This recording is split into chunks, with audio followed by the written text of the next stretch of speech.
Hey guys, Jishia here, back with another video. This time I bring to you the updated Smite Oracle guide.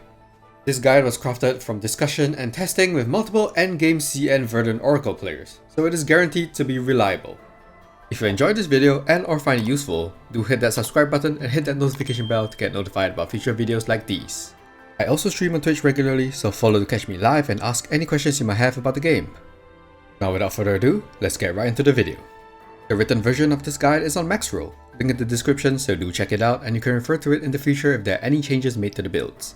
I will update the guides very quickly to provide you guys up-to-date information, and I also welcome any suggestions to improve the builds or readability of it, so feel free to DM me on Discord. The Smite spec is the more DPS oriented spec. It provides healing to the team through dealing damage and provides heals to the whole team. This spec is perfect for players who want a very active gameplay and want to keep the whole team healthy and topped up with shields. Firstly, the advanced attributes. There are two ways to build Smite Oracle. One is the haste build and the other is the crit build. The haste build, you'll want to prioritize luck and then go for haste, and then versatility. For the crit build, you'll want to go for crit instead of haste. Luck is very important for Smite's talent synergies and damage. Haste is useful for increasing attack speed and cast speed, which helps you cast your skills faster and cycle your rotation. Crit is useful for dealing more damage and healing. Also want a bit of versatility since it is multiplicative with the rest of the stats. The reason why we do not want to go for mastery is because with the raid gear sets and upgraded weapons, we will have sufficient mastery. At level 40 gear, ignore versatility and build mastery. For my min-maxers, I recommend going for 45% luck, 15% haste or crit, and 15% versatility. This is what I have found to have worked the best for me in terms of dealing damage and healing. Both builds deal similar damage and sustain. I recommend the haste variant since you can use the same build to play Distance Performer if you're interested in swapping specs and trying new things. Click the top right pop-up card to find out more about Distance Performer. These are the skills that you run. While Bloom is default, then we have the ultimate skill Divine Circle Bloom. Then the expertise skills Feral Seed, Infusion, Regen Pulse, and Nature Ward. Regarding skill books, your priority will be to max out Regen Pulse, followed by Infusion, Wild Bloom, Feral Seed, Nature Ward, your basic attack, and finally your ultimate.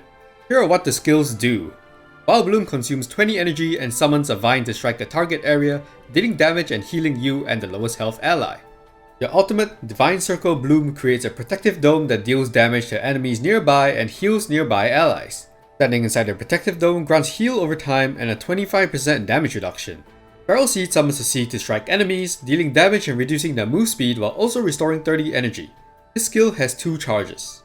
Infusion consumes 30 energy to channel a seed barrage for 5.9 seconds. You can move slowly while channeling. The higher your cast speed, the lower the channel time, but the damage is the same. Regen Pulse consumes 40 energy after channeling for 2.3 seconds and releases a healing pulse that also cleanses negative effects from allies. Negative effects do not include stun or frozen. This skill has no limit to the number of players it can affect. Nature Ward grants an ally a shield based on your attack power for 10 seconds. Now here's my talent build for Smite Oracle. There are two different builds for Smite Oracle. One build is for dungeons, while the other build is for raids. There are a few differences in both builds, so I will highlight the challenges for the raid build after going through the build for dungeon use. You can also use the raid build for bosses by deallocating the talent nodes and reallocating the talent nodes that is used for the raid build. Smite enhances Wild Bloom to deal more damage in a larger range and also introduces a core healing mechanic, Symbiotic Mark. 30% of damage done will be restored to allies that carry the Symbiotic Mark. When you do not do any damage for 5 seconds, your basic attacks will now heal teammates. This effect will be lost as soon as you damage an enemy. The first talent node you unlock will be Nature Shield. This makes your Wild Bloom apply a small shield to healed allies that heals them additionally whenever they take damage. Follow this up with Wild Blessing to add an additional charge to Wild Bloom and reduce its energy cost. These two nodes help to increase the effectiveness of Wild Bloom, which is often used when playing Smite spec. Next, we go for Torrents.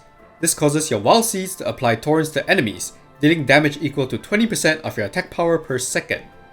Enemies also take 20% more forest damage. This dot helps in dealing consistent damage and healing when the Symbiotic Mark is active. Go for Pulse Duality next to cause Regen Pulse to spread twice. This will greatly increase your healing effectiveness. We will upgrade the effectiveness of Regen Pulse further later down the tree. For now, we go for Shelter to double the shield amount of Nature Shield for 5 seconds after casting Infusion. We also go for luck damage to increase the amount of luck damage and healing done. Now we upgrade Regen Pulse by going for Pulse Retrospect and Pulse Echo. Pulse Retrospect causes Regen Pulse to now deal damage and returns to your location after reaching the maximum distance. Pulse Echo unlocks a stacking mechanic that increases Regen Pulse damage whenever Infusion deals damage. It stacks up to 5 times and lasts for 5 seconds. Wide Area Torrents is next to allow torrents to be spread to nearby enemies using Feral Seed. This node is especially useful for spreading torrents in groups of enemies instantly. Next, we have Final Bloom Wheel. This reduces the cooldown of Infusion when Wild Bloom triggers a lucky hit. Since Infusion is linked to the important talent nodes you take throughout this tree, this node is important to have. If you have followed the tree up to here so far, you will have spent 50 points in total and can move on to the bottom part of the tree. If not, you might have missed out on some of the intermediate nodes, so have a look and see which ones you might have missed out on. Moving on, we unlock Stack Charge. After triggering 10 Nourishing or Wild Seeds, Wild Bloom will evolve into Stack Charge. Stack Charge does damage to all enemies in its path and restores health to your allies. This skill is arguably the coolest skill Oracle has access to. Follow this up with Double Infusion, which doubles the output of Infusion after Stack Charge is cast. This allows Infusion to deal more damage and synergize better with other talent nodes down the tree. Next, we go for Arcane of Green. This increases the damage of the next Infusion, Wild Bloom, or Stack Charge for 10 seconds after Feral Seed is used. Since Feral Seed is often used as well, this will be active most of the time. Go for Swift Butt next to be able to cast more Feral Seeds to help with Forest Energy regeneration and activating Arcane of Green. Now we unlock Flourish. This has a chance to reduce your ultimate's cooldown by 1 second whenever Infusion, Wild Bloom, or Feral Seed does damage. However, it can only occur 1 time every second. We also unlock Pulse Breath and Swift Shelter after. Pulse Breath allows Regen Pulse to trigger whenever the cooldown of Nature Ward or your ultimate is complete. Swift Shelter reduces the cooldown of Nature Ward by 2 seconds whenever Regen Pulse is cast or triggered. With these two nodes, Smite Oracle's main gimmick is unlocked. The extra triggers of Regen Pulse and its synergy with reducing Nature Ward's cooldown creates a loop to help Smite Oracle's healing and damage. Note that the triggered Regen Pulses are not affected by Pulse Double. Only Regen Pulses that are cast are affected. Go for Wild Luck after. Wild Luck enables you to generate Regen Buzz depending on your luck stat whenever Wild Bloom or Regen Pulse deals damage. If affected by Torrents, this chance is doubled. Take Symbiosis Extension next to extend the duration of active symbiotic marks by 1 second whenever a Wild Seed is fired. The last node we want to go for is Verdant Impact. Every 20 stacks of Pulse Echo gained, the end of the next Regen Pulse will trigger Blossom Charge at the location of your lowest health ally and at the location of the currently targeted enemy. Blossom Charge heals allies and stuns nearby enemies. This node is important in higher end content to help with the team's survivability since Smite Oracle does not bring Blossom Charge for CC. That is all for the talent tree for the dungeon build. For the raid build, we remove Wide Area Torrents and Verdant Impact. We do not need to spread Torrents, and we also do not need to stun enemies in raids. Instead, we take Feral Seed Symbiosis and Wild Protection. Feral Seed Symbiosis increases Feral Seed's damage by 100% when they have 5 or greater active symbiotic marks. Wild Protection adds a charge of Nature Ward and reduces the cooldown by 5 seconds. The rest of the talent tree remains the same. Let's move on to gems, which you can embed on every single piece of equipment. You'll want to use Diamond and Sapphire or Ruby Abyss Gems. Diamond Abyss Gems grant Luck and Intellect. Sapphire Abyss Gems grant Haste and Intellect, and Ruby Abyss Gems grant Crit and Intellect. Next, we have the recommended modules. Recommended modules are Life Wave, Damage Stack, Cast Focus, Intellect Boost, Elite Strike, and Team Luck and Crit. Life Wave is a very good module that increases your highest advanced attribute by 10% for 5 seconds whenever there is a change in health. Damage Stack has a chance to increase damage done to enemies when you deal damage. Cast Focus increases skill channeling speed to cast your Infusion and Regen Pulse faster. Intellect Boost increases your Intellect stat while also increases your magic damage. Elite Strike increases the damage you do to elite and above enemies. Team Luck and Crit is amazing to buff the team's Luck and Crit damage. However, Life Wave, Damage Stack, and Team Luck and Crit can only appear in legendary modules, which are very rare to get, so it is not mandatory to go for those module nodes. For the Void Emblem, run Dark Corruption Backtrack, Void Corruption Pulse, and Void Corruption Power. These are not as important, so you do not need to follow these 3 exactly. Also have gear sets that are obtainable from the 20-man raids. I recommend you to only craft these 4 specific pieces out of the 6 available pieces of gear. Craft the helmet, left bracelet or armor, gauntlet, and boots.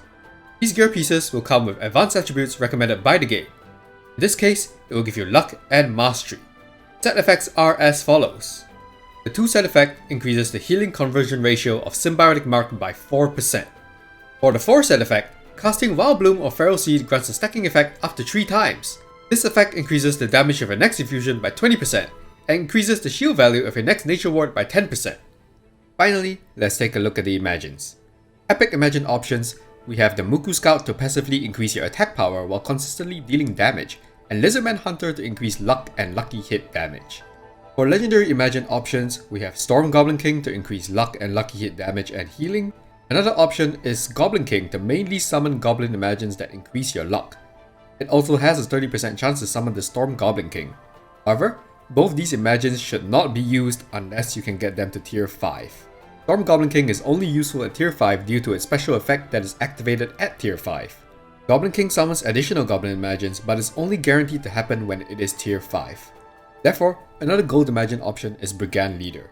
This Imagine increases the attack power of your whole team, with it being twice as potent for you. The passive of this Imagine is also good as it scales with luck. NPC Imagine options are Tina and Irona. Tina accelerates the cooldown of skills for the whole team when activated. Irona revives up to 4 teammates when activated. For F2P players, I recommend going for 2 epic Imagines, or 1 epic and 1 legendary Imagine. The choices are Lizardman Hunter, Muku Scout, and Brigand Leader. For spenders, there are combination options. Storm Goblin King, Tina, or Muku Scout are some options you can consider. Irona is only really used for very hard content and raids. So how do you play this spec? There's not really a rotation. The gameplay of this spec is very flexible. Just need to be aware of certain conditions before casting certain skills. To regenerate energy and regen buds, there are a few ways. You can weave in basic attacks throughout the fight to generate regen buds. Cast Wild Bloom regularly to generate additional buds. This also reduces the cooldown of Infusion and Feral Seed. Feral Seed can then be used to regenerate energy. To deal damage and heal, use the generated regen buds to trigger Wild Seeds and Nourishing Seeds. This will upgrade Wild Bloom into Stack Charge, which you use to enhance Infusion. Always cast Feral Seed before Infusion to trigger Arcane of Green to increase Infusion's damage. Cast Infusion to build Pulse Echo stacks and prepare Verdant Impact for the next Regen Pulse. Cast Regen Pulse when needed to heal and deal damage. For defensive and cooldown cycling, use Nature Ward when the first one expires to shield allies and automatically trigger Regen Pulse when the cooldown of Nature Ward or your ultimate ends. With Flourish, Wild Bloom, Infusion, and Feral Seed has a chance to reduce your ultimate's cooldown when dealing damage. Cast your ultimate to provide both healing and damage reduction to allies within the dome during high damage phases. There's also a brief moment of iframe when you cast your ultimate, so it is good to save it for unavoidable high damage attacks from bosses. One thing to take note is to try to keep the uptime of Pulse Echo as long as possible to make sure your Regen Pulse heals and deals as much damage as possible.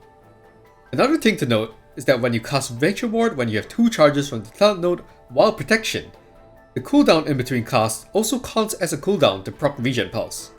Take some time to digest this and learn how to play Smite Oracle, as I'm sure there are many players who are planning on playing Oracle and are very interested in this spec. There's a lot of information to take in, and it's okay to not know now, since many things will come naturally as you play the spec. That is all for the Smite Oracle. If you're interested in the Live Vine Oracle, click this video right here. See you next time, bye bye!